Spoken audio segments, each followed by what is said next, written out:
जीवन रक्षक आकस्मिक प्रबंधन चैप्टर आपको एक ही वीडियो में मिल जाएगा और साथ ही साथ एक्सरसाइज जो रहता है वो भी करवाऊंगा मैं इसी वीडियो में। तो बने रहिए वीडियो के अंत तक और मैं आपको कुछ चीज़ें बताऊंगा और कुछ चीज़ आप खुद पढ़ लीजिएगा। बहुत ही ज़्यादा आसान चैप्टर है ये, तो स्क्रीनशॉट लेने का भी मैं पूरा मौका आपको दूंगा। कुल मिला के इस चैप्टर से आपका एक भी नंबर नहीं छूटने वाला है, ये पूरा आप गारंटी इस चीज़ का समझिए। तो चलिए इस चैप्टर को शुरू करते हैं। सबसे पहले आप आकस्मिक प्रबंधन को समझिए और जीवन रक्षक तो आप समझ ही गए होंगे। जीवन रक्षक यानी जीवन को बचाने वाला, आकस्मिक प्रबंधन यानी तुरंत प्रबंध करना है उसको। तो देखिए यहाँ पे चैप्टर की शुरुआत में ही कहा गया है कि आपदा प्रबंधन। आपदा यानी जो भी मुसीबत है उसको प्रबंध करने के लिए, उसको मैनेज करने के लिए दो चीज़ है यहाँ पे। पहला आकस्मिक प्रबंधन और दूसरा दीर्घकालीन प्रबंधन। इसको दो प्रकार बोल सकते हैं आप या दो चरण बोल सकते हैं। किसका दो चरण या किसका दो प्रकार? तो आपदा प्रबंधन का दो चरण या दो प्रकार। तो उम्मीद है आपसे अगर ऑब्जेक्टिव में आएगा तो आप इसको बहुत अच्छे से कर लेंगे। अब चलिए लाइन बाय लाइन पढ़ते हैं। थोड़ा सा है इसमें, आपको सुन के ही समझ में आ जाएगा। यहाँ से देखिए, आकस्मिक प्रबंधन और दीर्घकालीन प्रबंधन। आपदा की घड़ी में यह जीवन रक्षक प्रबंधन है, समझ में आ गया होगा आपको। जबकि दीर्घकालीन प्रबंधन का उद्देश्य संभावित आपदा को प्रभाव को कम करना है। आकस्मिक प्रबंधन ही किसी प्रशासन की कसौटी होती है, सफलता की कसौटी होती है। यानी प्रशासन का पहला काम क्या है? जो आपदा से प्रबंधन दिलाया जाए। इसके अंतर्गत आपदा के आते ही प्रभावित लोगों को आपदा से निस्तार दिलाना उसका प्रमुख उद्देश्य होता है। अलग अलग प्रकार की प्राकृतिक आपदाएं के आकस्मिक प्रबंधन में अलग अलग प्रकार की प्राथमिकताएं होती हैं। एकदम सही बात है। बाढ़ की स्थिति में आकस्मिक प्रबंधन, अब यहाँ से चैप्टर शुरू हो गया है एक तरह से। तो बाढ़ की स्थिति में क्या क्या करना चाहिए? आकस्मिक प्रबंधन वो है।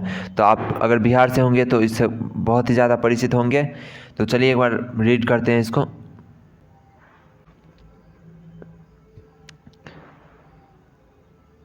अभी आप इसको स्क्रीनशॉट लीजिए और देखिए मैं आपको क्या बता रहा हूँ। यहाँ से लेके यहाँ तक बहुत ही सरल शब्दों में लिखा गया है। बाढ़ के बारे में आपको उतना पता ही होगा और उससे बचने का, जैसे मवेशी वगैरह को बाहर ले जाना है और जो भी बाढ़ वाला इलाका है उसको कैसे टायर वगैरह पे बिठा के उसको ले जाना है। ये काफ़ी सिंपल बातें हैं, आप इसको पढ़ के खुद समझ सकते हैं। और यहाँ देखिए, और यहाँ भी कहने को मतलब बहुत ही सरल शब्दों में लिखा गया। आप अगर एक बार पढ़ लीजिएगा तो आपको 100% कुछ भी ऐसा नहीं है जो समझ में नहीं आएगा। विश्वास नहीं होता है तो आप खुद देखिए। सुरक्षित स्थान पर पहुँचने के बाद भोजन और पेयजल की व्यवस्था आवश्यक है।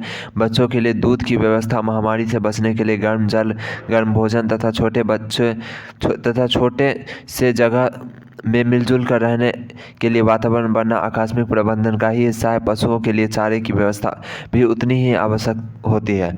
पुनः बाढ़ के कारण सांप और बिच्छू जैसे जहरीले जीव भी ऊंचे खुले जगह पर आ जाते हैं। यदि बाढ़ का पानी कई दिनों तक जल जमाव की स्थिति में हो तो महामारी की भी संभावना होती है। वहीं आकस्मिक प्रबंधन सफल होता है जो ऊपर वर्णित समस्याओं से निपटने का प्रबंध आपदा आने के पूर्व कर लेता है, जैसे खाद्य पदार्थ, पशु चारा, महामारी से संबंधित जीवन रक्षक दवाई, छिड़काव की सामग्री इत्यादि का पूर्व प्रबंधन आकस्मिक प्रबंधन को सफल बनाता है। तो देखिए, इसको सुन के आपको याद नहीं होगा। अगर क्वेश्चन आंसर के लिए है तो अलग से PDF आपके पास होगा या फिर सर का नोट्स होगा या फिर आप इसी NCERT की मदद से नोट्स बना सकते हैं। नहीं तो आपको समझ में तो आ ही गया होगा। तो कुल मिला के आप इसको पढ़ लीजिएगा, एकदम आसान है। और मैं जो जो आपको बोलता हूँ पढ़ लीजिएगा, आप ज़रूर उसको पढ़िएगा। स्क्रीनशॉट अभी लेते जाइए और जो समझाने वाला चीज़ है वो मैं आपको समझाऊंगा। ये वीडियो में बने रहिए। सबसे पहले यहाँ सुनामी, बहुत सारे बच्चों को पता नहीं होगा कि ये सुनामी क्या होता है, तो उसको समझ लीजिए। सुनामी ये समुद्री क्षेत्र में ही आता है। जैसे बिहार की सीमा किसी भी तरह से समुद्र से नहीं लगती तो बिहार में सुनामी नहीं आ सकती। ये आ सकती है गुजरात में, महाराष्ट्र में, गोवा में, मतलब जहाँ समुद्र है वहीं सुनामी आ सकती है। और समुद्र का पानी बहुत ही ज़्यादा वेग के साथ और बहुत ही ज़्यादा मात्रा में घुस जाता है रिहायशी इलाकों में और वहाँ बहुत ही ज़्यादा तबाही मचाता है ये सुनामी। तो भूकंप की स्थिति में आकस्मिक प्रबंधन का 3 प्रमुख कार्य होते हैं।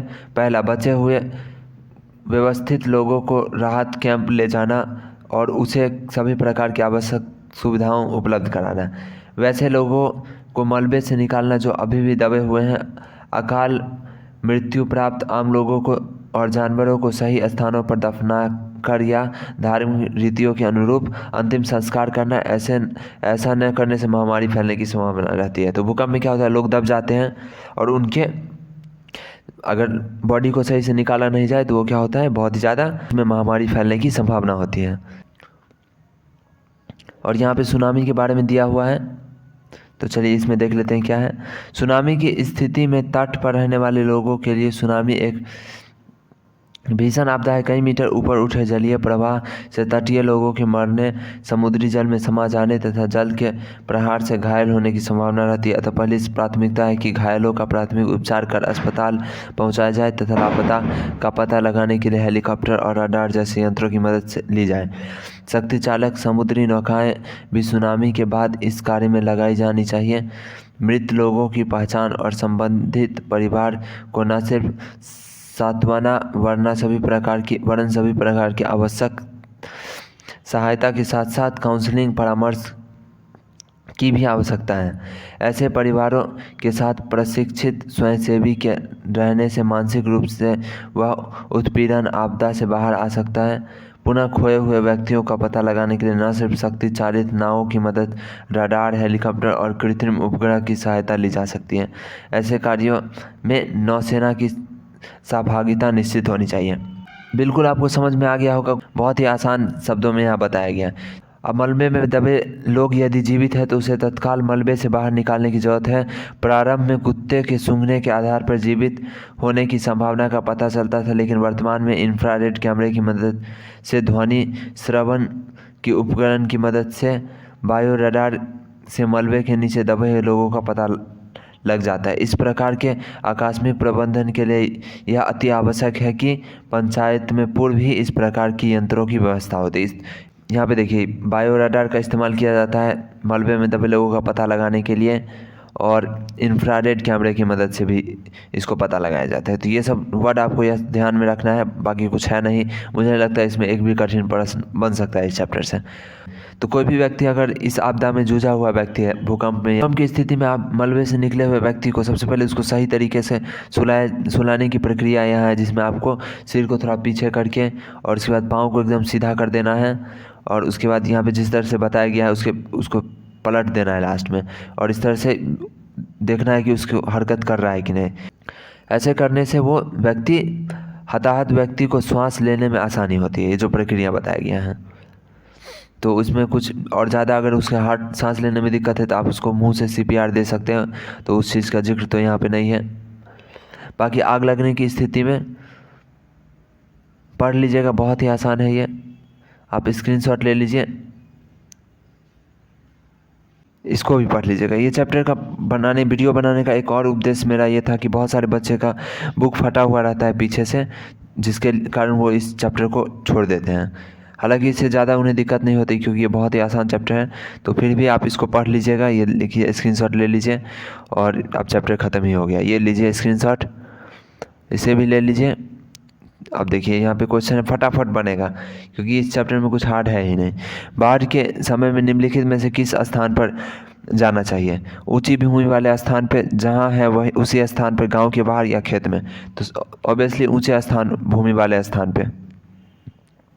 मलबे के नीचे दबे हुए लोगों को पता लगाने के लिए किस यंत्र की मदद ली जाती है? इसका इंफ्रारेड कैमरा का मदद ली जाती है, मैंने आपको ऑलरेडी बताया। इससे पता चलता है कि व्यक्ति जिंदा है या नहीं अंदर में। तीसरा, आग से जलने की स्थिति में जले हुए स्थान पर क्या प्राथमिक उपचार करना चाहिए?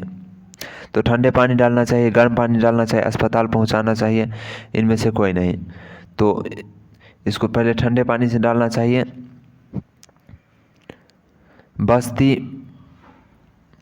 बस्ती मकान में आग लगने की स्थिति में क्या करना चाहिए? तो अग्निशामक यंत्र को बुलाना। सुनामी किस स्थान पर आता है? तो सुनामी समुद्र वाले स्थान पर आता है। देख रहे हैं कितना इजी है ये चैप्टर। अब लघु उत्तरीय प्रश्न है, आप इसको स्क्रीनशॉट ले लीजिए और इसका उत्तर खुद से ही बना लीजिएगा, और किसी भी PDF में अवेलेबल है तो वहाँ से डायरेक्ट याद कर लीजिएगा। इसका भी स्क्रीनशॉट ले लीजिए।